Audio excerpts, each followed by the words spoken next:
Sup everyone, I'm your female otaku, and does the audio sound different? Well, it should, because I got a mic for Christmas.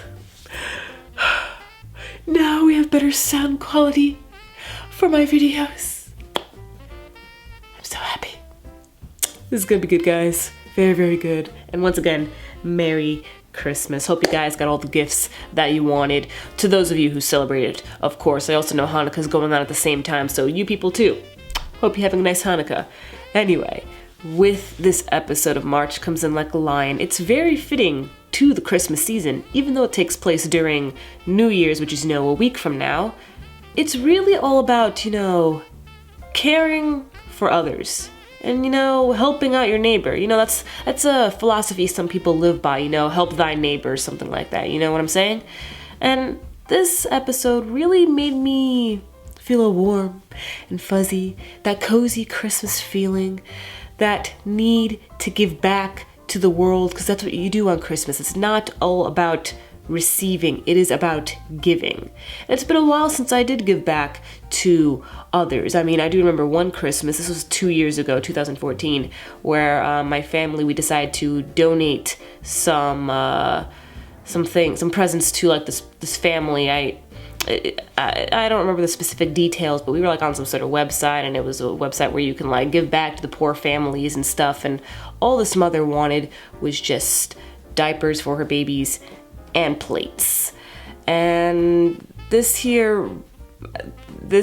episode just reminded me of that. I was just man, helping out others really does feel good. And Ray, Ray, he felt so at peace when he was in the sister's home. He smiled and had a great sleep. It was just Ray, finally. I'm so happy things turned out well for him at the end of the day, because at the beginning of the episode, right away, it gets so depressing really fast. It was only a minute or two into the episode, and already I was just damn. Oh, man. Just Ray monologuing at the beginning of the episode of him being sick, and how even though he's thirsty, he's starving, he needs medicine, it's just too bothersome for him to get up. It's so hard for him to, go answer the door. It was so sad. No one was around for him. Or so we thought. Because the sisters came over right away to help him. They knew something was wrong, and they took him to the doctor. They cared for him. I was so touched. That is beautiful.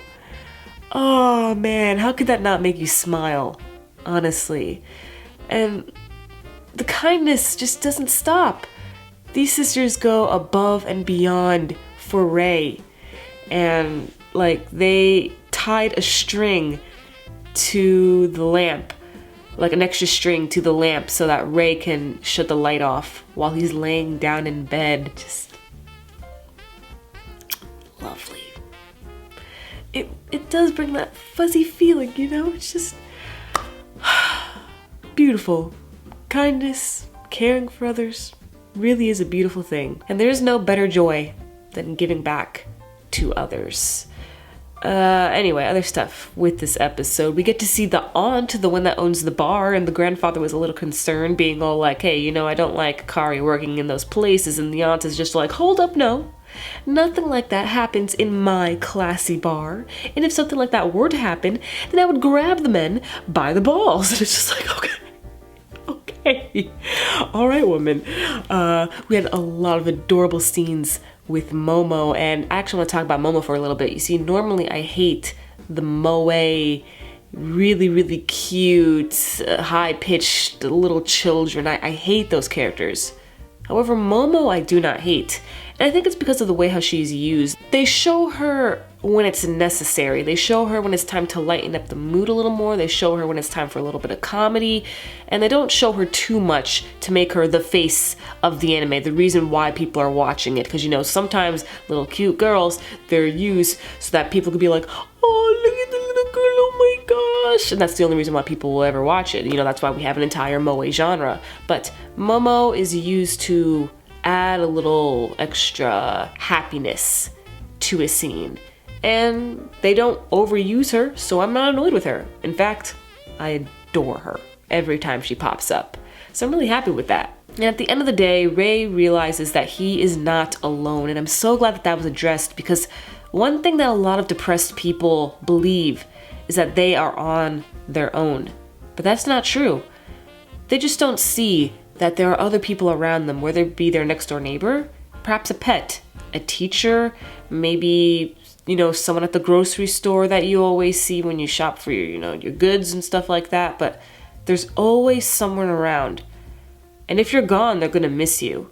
So I'm really happy that was brought up. That's something that a lot of depressed people need to hear, because they tend to forget, and I can't blame them. I mean, if you're depressed, then you're only thinking about yourself, really, or, you know, society and how much they hate you. But again, it's still more on the selfish side. So I'm really happy that that was brought up. And that was this episode, a very enjoyable episode that brought a warm feeling to my heart. I hope you all had a lovely Christmas, and catch me later as I review RWBY Volume 4. I'm your female otaku, sayonara.